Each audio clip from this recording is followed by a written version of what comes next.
Denise Richards' former spouse, Aaron Phypers, who she recently accused of ongoing mistreatment, can be heard making a menacing comment about her hand in a resurfaced clip from their time on Real Housewives of Beverly Hills. The video shows the couple holding hands and walking away from 54-year-old Richards' castmates on the Bravo show's 10th season, as she cautions Phypers, 52, not to say a word because they were on camera. "Don't tell me what to say," he says. "I'm going to harm your hand. Stop it." Richards, who has since joined on Life Ends, explained during the season 10 reunion that she hadn't noticed Phypers' remark at the time. "I played it for him and he said, I don't even remember saying that. I don't know why I would say that, because I'm afraid of you," she told Real Housewives executive producer and reunion host Andy Cohen. She explained that Phypers feared her in a joking way. This Wednesday, the Wild Things actress was granted a temporary restraining order against Phypers, who she has accused of physical harm throughout our relationship. Richards alleges that Phypers would frequently forcefully restrain me, tightly squeeze my head with both hands, tightly squeeze my arms, forcefully strike me in my face and head, and aggressively push my head into the bathroom towel rack. The complaint included a photo of Richards with a bruised eye, which she alleges Phypers caused. Richards also claims her former spouse Phypers owns at least 8 unregistered firearms and previously made threats against her and himself. Phypers must keep 100 yards away from Richards, her home, vehicle, and place of business until their August 8 court date. The California sun, usually a benevolent golden blanket, felt like a harsh spotlight on Denise's face that morning. She sat in the makeup chair, the brush a soft whisper against her skin, but her mind was miles away, replaying snippets of conversations, glances, and silences. Today was another filming day for Real Housewives of Beverly Hills, another performance for the cameras, another carefully curated slice of her life to be dissected by millions. Aaron, her spouse, was in the next room, his voice a low murmur on the phone. She tried to decipher the tone, a habit she'd unknowingly developed over the years. Was it irritation, amusement, control? Sometimes the lines blurred so much she couldn't tell the difference, and the uncertainty was a constant, low thrum beneath her skin. They were at a cast event, a lavish garden party designed for maximum drama and sparkling dialogue.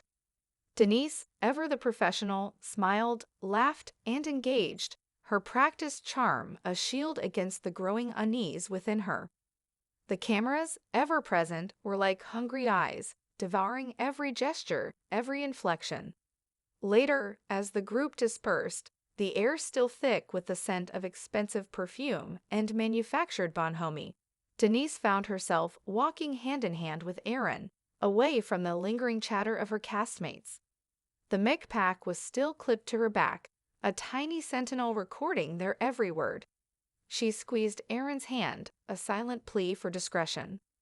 "Don't say a word," she murmured, her voice barely a whisper, a warning laced with a lifetime of understanding their unspoken rules. "We're on camera." His grip tightened, a subtle shift that sent a shiver down her arm. "Don't tell me what to say," he retorted, his voice low, almost a growl. Then, the words that would echo in the future, chilling and unsettling, "I'm going to harm your hand. Stop it."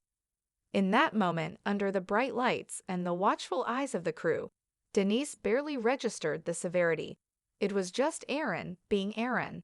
A playful threat, perhaps, a display of dominance, but one she'd come to interpret as a peculiar form of affection.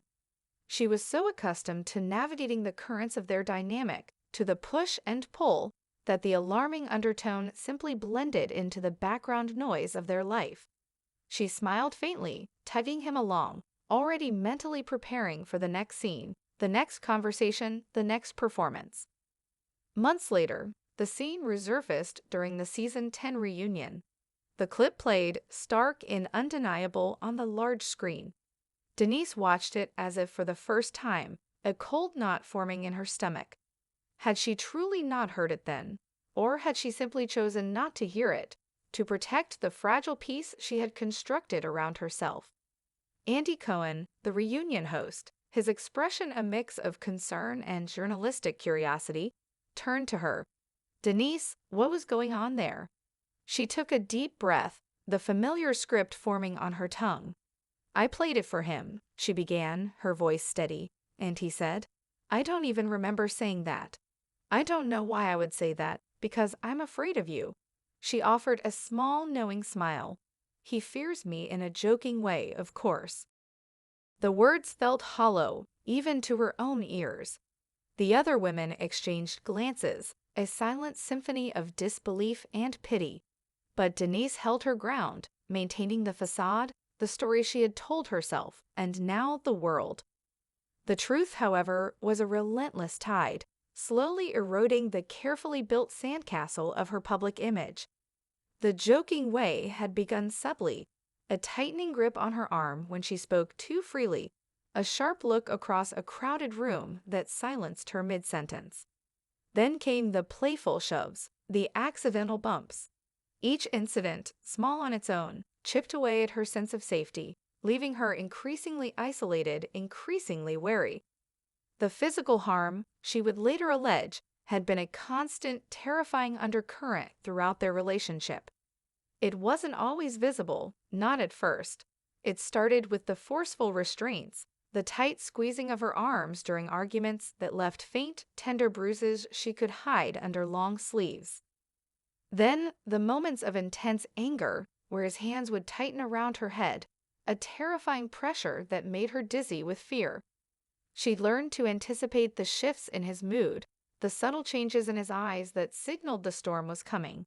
She'd learned to placate, to retreat, to disappear into herself. There was the bathroom incident, a trivial disagreement, escalating with frightening speed. She remembered the shock, the sudden impact as her head was aggressively pushed into the cold, hard bathroom towel rack. The pain was sharp, but the humiliation was sharper. She looked at her reflection, a stranger staring back, her eyes wide with a terror she barely recognized. The photo, the one that would later be included in the complaint, was taken after another such incident. She remembered waking up that morning, her left eye swollen and discolored, a dark testament to the night before. She stared at it in the mirror, a silent scream trapped in her throat. This wasn't a joke. This wasn't playful. This was real, and it was escalating. The fear that had been a low thrum was now a deafening roar. The realization hit her with the force of a physical blow. She was not safe. The joking way was a dangerous delusion. The constant fear, the need to anticipate, to appease, to hide, it was consuming her. She thought of her daughters, their innocent eyes, their unwavering trust. What kind of example was she setting? What kind of life was she living, trapped in a gilded cage of fear and pretense? The decision to act was not sudden, but a culmination of countless small moments of terror and a growing, desperate need for self-preservation. It was the bruised eye, yes, but it was also the chilling knowledge of the unregistered firearms he allegedly possessed, the casual threats he had made, to her, to himself. The words echoed in her mind. "I'm going to kill you. I'm going to kill myself." They had been dismissed as empty bluster, the ramblings of a troubled mind, but now they felt like a prophecy. Gathering the courage was the hardest part. The shame, the fear of judgment, the public scrutiny, it all weighed heavily on her. But the alternative, remaining in a state of constant terror, was far worse. She reached out, quietly at first, to trusted friends, to legal counsel. Each step was fraught with anxiety, but with each step, a tiny ember of hope flickered to life within her. The day she filed for the temporary restraining order felt surreal. The sterile office, the legal jargon, the cold, hard facts laid bare on paper. It was no longer just her secret, her pain. It was a formal accusation, a desperate plea for protection. The legal document, a stark contrast to the glamorous world she inhabited on screen, detailed the allegations. The forceful restraints, the head squeezing, the strikes, the aggressive pushes, and then the photo, the undeniable proof, a silent scream captured in pixels. The order was granted. Phypers must keep 100 yards away from her, her home, her vehicle, her place of business. A legal barrier, a physical distance, yet the emotional scars remained deep and raw.